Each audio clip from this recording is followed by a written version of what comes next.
सुबह का सूरज जब ब्रह्मपुत्र के नीले जल पर सुनहरी लहरें बिखेर रहा था, तब गुवाहाटी का आसमान किसी त्योहार की तरह सजा हुआ था। हवा में हल्की ठंडक थी, लेकिन दिलों में जोश और रोमांच की गर्मी। लोग घाटों, पुलों और छतों पर जमा थे। बच्चे अपने पिता के कंधों पर बैठे थे, हाथों में तिरंगा झंडा लहरा रहे थे। इस दिन कुछ खास था। यह दिन था भारतीय वायुसेना के 93वें स्थापना दिवस का, और पहली बार ये ऐतिहासिक आयोजन हो रहा था पूर्वोत्तर भारत की धरती पर। जैसे ही घड़ी ने 10 बजाए, हवा में एक गर्जना गूंजी, राफेल के इंजनों की। लोगों ने सिर उठाया और फिर जो दृश्य दिखा उसने सबको मंत्रमुग्ध कर दिया। नीले आसमान में राफेल, सुखोई, मेघ और जगुआर ने ऐसी बाजीगरी दिखाई कि पूरा शहर तालियों और जय हिंद के नारों से गूंज उठा। उस क्षण गुवाहाटी सिर्फ एक शहर नहीं, बल्कि वह भारत की सैन्य शक्ति का जीवंत प्रतीक बन गया।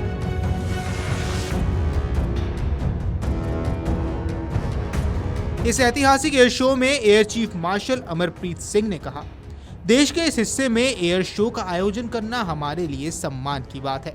हम पिछले 2 सालों से पूर्वोत्तर में ये आयोजन करना चाहते थे, इसलिए हमने अपनी परंपरागत तारीख बदलकर अक्टूबर से नवंबर में शो रखा, ताकि ये सपना पूरा हो सके। उनकी आवाज में गर्व भी था और भावनाएं भी। उन्होंने कहा कि उन्हें उम्मीद नहीं थी कि पूर्वोत्तर के लोग इतने उत्साह से स्वागत करेंगे। यहाँ जो जोश और समर्थन हमने देखा वह दिल छू लेने वाला था।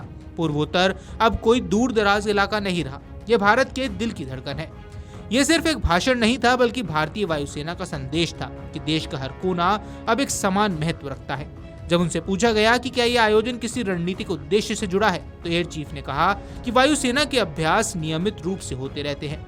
ये कोई पहली बार की घटना नहीं है, बल्कि हमारी दिनचर्या का हिस्सा है। हम हर क्षेत्र में तैयार रहना चाहते हैं। उनके इस बयान ने यह बात तो साफ कर दी कि ये आयोजन सिर्फ प्रदर्शन नहीं, बल्कि आत्मविश्वास का प्रतीक है। भारत अब हर दिशा से, हर सीमा से तैयार है, चाहे वह पश्चिम की सरहदें हो या पूर्व के पहाड़।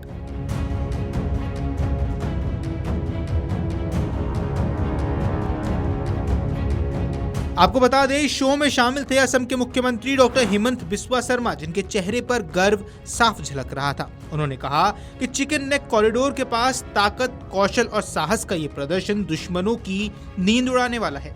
चिकन नेक यानी सिलीगुड़ी कॉरिडोर, वही पतली सी भूमि जो भारत के मुख्य भाग को उसके पूर्वोत्तर राज्यों से जोड़ती है।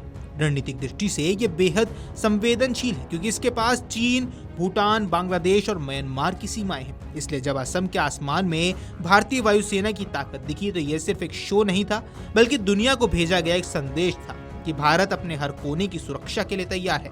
शर्मा ने एक्स यानी कि पूर्व ट्विटर पर लिखा, पूर्वोत्तर का ये पहला एयर शो ताकत, कौशल और साहस का रोमांचक प्रदर्शन था। चिकन नेक और 4 अंतर्राष्ट्रीय सीमाओं के पास भारत के वायु योद्धाओं की ये शक्ति हमारे दुश्मनों के लिए चेतावनी है।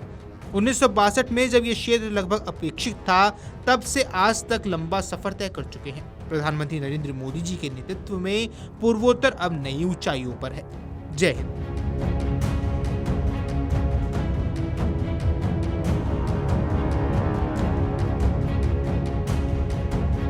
आपको बता दें, इस साल वायुसेना दिवस का विषय था अप्रतिम, अडिग और सटीक, यानी कि अनपैरेलल्ड, अनवेवरिंग एंड प्रिसाइज। यह थीम खुद भारतीय वायुसेना की भावना का परिचय थी। अप्रतिम यानी विश्व स्तरीय तकनीक, अडिग यानी हर चुनौती में अटल साहस, और सटीक यानी लक्ष्य पर निशाना साधने की अद्भुत क्षमता। पूर्वी वायु कमान के air officer commanding in chief air marshal Suraj Singh ने कहा कि हमने पूर्वोत्तर को चुना क्योंकि इस क्षेत्र के लोग बड़ी संख्या में हमारी वायुसेना में हैं। यह आयोजन उनके प्रति सम्मान और जुड़ाव का प्रतीक है। गुवाहाटी पूर्वोत्तर का प्रवेश द्वार है, इसलिए हमने यहीं से ऐतिहासिक अध्याय शुरू किया। उनकी बात सुनकर दर्शक गर्व से झूम उठे, मानो हर नागरिक इस शक्ति प्रदर्शन का हिस्सा बन गया हो।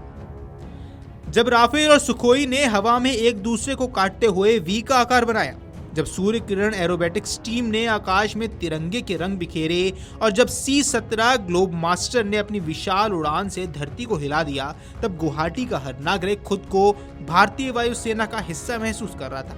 बच्चे जय जवान जय हिंद के नारे लगा रहे थे, महिलाएं फोन पर वीडियो रिकॉर्ड कर रही थी, और बुजुर्गों की आंखों में गर्व के आंसू थे। इस शो का एक भावनात्मक पहलू भी रहा।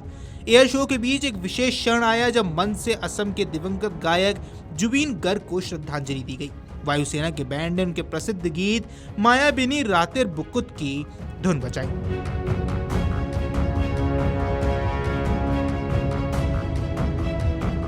ये शो केवल गुवाहाटी का नहीं था, इसमें भाग लेने वाले सभी विमान 7 एयर बेसों यानी कि तेजपुर, जोरहाट, चाबुआ, हसीमारा, बागडोगरा, पनगढ़ और गुवाहाटी से संचालित हुए। Rafale, Sukhoi, MiG, Mirage, Jaguar, Apache, IL-78 refueller, C-17 Globemaster, C-130 Hercules, AN-32 और एडवांस्ड लाइट हेलीकॉप्टर MK-1 सभी ने अपनी अपनी उड़ान से दर्शकों को मंत्रमुग्ध कर दिया। हर बार जब कोई विमान आसमान में घूमता, नीचे से आवाज आती, भारत माता की जय। इस आयोजन ने यह साबित किया कि पूर्वोत्तर अब भारत की सामरिक और भावनात्मक दोनों दृष्टियों से अग्रिम पंक्ति में है। 1962 के युद्ध में उपेक्षित समझे जाने वाला ये इलाका आज भारत की आकाशीय ताकत का केंद्र बन चुका है। प्रधानमंत्री मोदी के एक भारत श्रेष्ठ भारत के विजन के अनुरूप ये एयर शो केवल सैन्य शक्ति का प्रदर्शन नहीं बल्कि राष्ट्रीय एकता का उत्सव था। अगर आप ये वीडियो YouTube पर देख रहे हैं तो हमारे चैनल को सब्सक्राइब कर बेल आइकन दबाएं और Facebook पर देख रहे हैं तो हमारे पेज को लाइक करें।